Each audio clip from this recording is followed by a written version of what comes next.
Salut les amis, on y va, Pierrot le foot, c'est parti. Première question d'Alex, 24 75 33. Salut Pierrot, il ne fait plus de doute que Pochettino ne sera plus l'entraîneur du PSG. Qui pour le remplacer? Euh, Mon cœur dirait Thiago Motta, parce que je pense qu'il a toutes les qualités pour réussir. Zidane, j'y crois pas, j'y ai jamais cru. Conte, ce serait bien aussi. Il a la mentalité un peu mercenaire à mon goût. Donc voilà. Galtier, j'y crois pas du tout. On va dire Thiago Motta. Bébert Lamizère me demande: que penses-tu de la réaction des Madrilènes sur la non-venue de Kylian? Disons que si je suis gentil, je dirais que je peux comprendre qu'ils soient déçus. Parce que il est évident que ça s'est joué à très peu de choses. Après, vomir sur un mec que tu étais prêt à aduler à 5 minutes près, ça me paraît toujours révélateur d'un certain comportement, aussi de mauvaises habitudes. T'es pas habitué à ce qu'on te résiste, à ce qu'on te dise non. Le problème, c'est que voilà, Kylian a choisi. On peut pas dire qu'il y a pas mis le temps. On peut dire qu'il a certainement pesé tous les pour et les contre de cette histoire, et que voilà, peut-être que le Real a eu tort de se focaliser aussi que sur ce dossier. Voilà.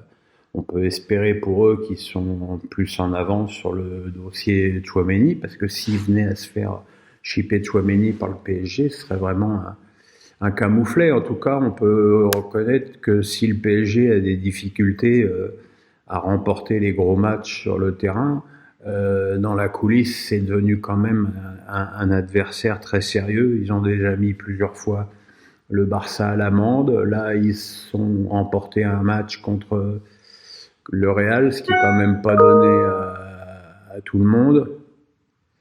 Donc voilà, quoi. Après, qu'ils aient le seum, après tout. Mais voilà, qui reste dans les limites de la politesse, quoi. Après, quand tu vois des journalistes comme Hermel, qui continuent à dire que la proposition du PSG était 2 fois supérieure à celle du Real, alors que tout le monde sait que c'est faux, bah c'est extrêmement triste pour la crédibilité de notre métier, et c'est extrêmement triste pour la vérité. J'espère ce soir que sur TF1, Kylian mettra les pendules à l'heure à ce niveau-là. En tout cas, si c'est le cas, je ferai très rapidement une vidéo.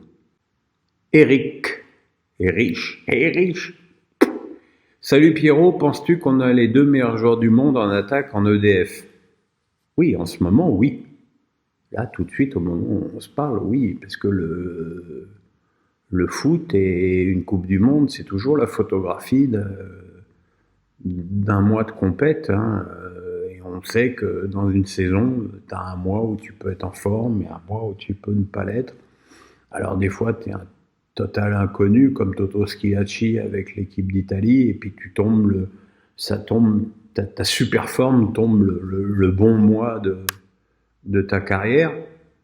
Donc voilà, il est évident que si Benzema et Mbappé arrivaient au Qatar dans l'état de forme où ils sont en ce moment, ça ferait de l'équipe de France l'immense favori du tournoi.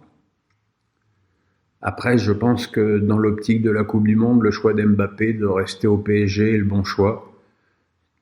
Parce que tout Mbappé qu'il est, arrivé au Real, c'est quand même une sorte de choc, en tout cas de changement d'habitude, d'entraînement, de partenaire, de système, psychologiquement. Donc au niveau de la Coupe du Monde, je pense qu'il a fait le bon choix. GW me demande: bonjour Pierre, penses-tu que Bordeaux va pouvoir se relever de cette descente?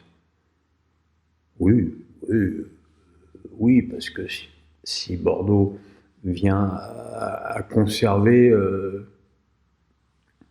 une bonne ossature, ils ont quand même une grosse équipe pour la Ligue 2, ne serait-ce qu'avec le jeune Sékou Mara devant, je pense, et Guy Lavogui, c'est quand même des joueurs intéressants et prometteurs. Donc voilà, quoi. Et puis il y aura, je pense, assez rapidement un engouement public peut-être un peu comparable à celui qu'a pu connaître Toulouse cette année, et que ça permettra à Bordeaux d'attaquer. Après, il ne faut pas s'enliser. Le problème de la Ligue 2, c'est parfois l'enlisement. Dylan Le Sur me demande: bonjour Pierre, j'espère que vous allez mieux. Ça va doucement, mais c'est mieux quand même, ouais. Concernant le barrage de Ligue 1, pensez-vous que Auxerre est suffisamment armé contre les Verts? J'ai envie de dire non. J'ai envie de dire que sur ce que j'ai pu voir, Saint-Étienne me semble quand même assez nettement au-dessus d'Auxerre, en termes d'individualité, en termes de ferveur aussi. Hein. C'est sûr que la puissance de Geoffroy Guichard sera supérieure à celle de l'abbé Deschamps. Voilà. Maintenant, c'est une belle affiche, pour des barrages. Une chance inespérée pour les Verts de rester en Ligue 1. Maintenant, Auxerre a montré des qualités tout au long de la saison. J'adore Jean-Marc Furlan. J'adore parler foot avec lui. C'est un grand monsieur.